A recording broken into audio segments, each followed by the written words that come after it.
Hey everybody, it's Cory with the Mills team at Keller Williams Realty here in Sherman, and I have a very exciting guest. Last week we had Dr. Tyson Bennett with Sherman ISD. This week I've got Athletic Director Coach Bob Jones with us. We're going to talk about some changes that the student athletes have seen, and then we're going to also talk about some different changes just with how they're practicing and stuff like that, as well as Coach Jones is going to give us a preview of what to expect next week at the Battle of the Axe. So first off, Coach Jones, thank you so much for taking the time to hop on this call with me and just share with the community all the good stuff that is going on there at the Sherman Athletic Department. So how has it been? What have you seen with students coming back, both in the classroom and on the field? How are they adjusting to all these changes? Well, I think the kids were ready to get back. It's interesting, so many times you hear all the time kids go, "Oh, summer's not long enough." And I think the majority of our kids were really excited about coming back. I know our parents were excited about getting them back in the building and getting them back to a sense of normalcy. And I think it's really exciting that our kids can experience that. Right, absolutely. And with that being said, when they got back, what did it look like for them in terms of what major changes did the athletic department see because of COVID-19? I mean, how did y'all have to adjust practices and locker room situations, weight room, all that stuff? What kind of major changes did y'all see there? So before we ever brought any kids back, I had all my coaches in with my custodians, and we literally walked every locker room together as a coaching staff. And I said, "Tell me your protocol for your locker room. How are you going to get kids in? How are you going to get kids out? How are you going to continue to social distance? How are we going to make sure that it's as safe and as clean as possible?" Because I wanted my custodians to hear it too. And then I wanted all my coaches to hear everybody's plan, because some people might have a better plan than somebody else. And they go, "Oh, wow, that's a pretty good plan. I should put that in." And so really that's what we did. We felt like it was important. Our custodial staff during the summer, we had weight training, we had all those things going on our campus. They were phenomenal. And they have continued to be phenomenal with making sure our kids are coming into the cleanest, most disinfected environment that they can come into. And, we temperature check all of our kids before when they come in every morning. They're all wearing masks. They have to wear masks in the locker room. It's a constant, battle. It's not the same, but it's similar to telling your kids, "Hey, I need you to make the bed every day." And they kind of go, "Yeah, okay." And then you still got to remind them. And so we're reminding our kiddos every day, "Hey, mask up, mask up, mask up." And they're doing a great job. And we got to give a lot of credit to their parents, because their parents have told them how important it is.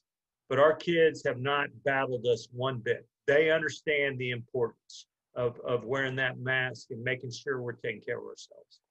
Awesome. And what does it look like in practice? I mean, like when the volleyball team's going out on the court, when the football team's taking the field, I mean, are they wearing masks during actual workouts and practices and stuff like that?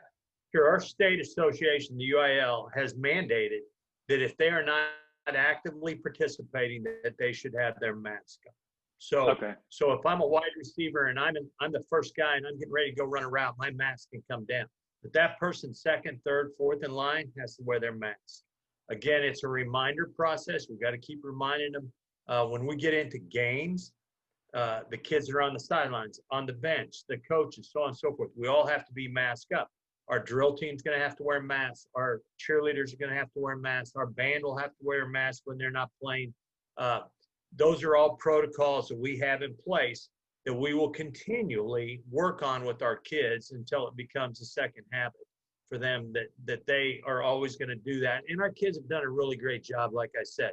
This summer, we had one coach test positive, and that was he was exposed to it from his son's daycare. Okay. And then I think we had one or two kiddos. But for the most part, our kids did a tremendous job, and they're continuing to do so. Okay, awesome. And so, another question that comes to mind whenever you're thinking about all these different changes is not only what you guys are doing there on campus with practice, workouts, weight room, stuff like that, but also what major changes has the coaching staff seen whenever it comes to scheduling away games or coordinating with the visiting team that's coming in and making sure they know what their protocol is when they get to the locker room? So that's interesting because I was just visiting with my secretary, and so we have an athletic venue protocol. So I'm going to be releasing that to all of my coaches, who will then release it to all of their opponents, and then we will release it to their athletic directors too. And my counterparts in different school districts are doing the same thing. So they're telling us our protocols are going to be pretty much the same. Okay. You're gonna, as the team that's traveling here, it's their responsibility to temp check all their kids to make sure their kids are COVID free from any symptoms. And then once they get here, we have locker rooms that are cleaned and sanitized. But once they go in the locker room, then it's their responsibility to keep it that way until they leave. That will be the same thing for us. So when we go tonight, we're going to Princeton for a football scrimmage. All of the football kids will be temp checked. Okay, they filled out, we have a COVID form that they fill out twice a week. They fill that out, they get on the bus, we go there, we play, and that way it helps us if there is an issue. We can always go back and see what our paper trail was, what was our protocols, where do we need to contact trace, all those type of things. Okay, it's pretty awesome to have all that stuff in.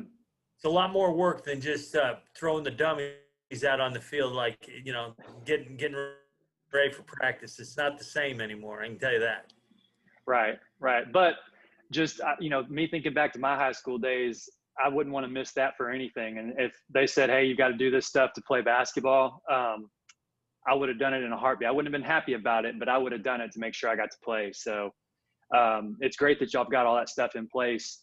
Now the question that kind of everybody's been waiting for, you know, the Battle of the Axe. It's one of the longest standing rivalries in Texas high school football. What should we expect to see next week from the Sherman Bearcats? Well, Coach Martinez and his staff have done a great job. The kids are excited.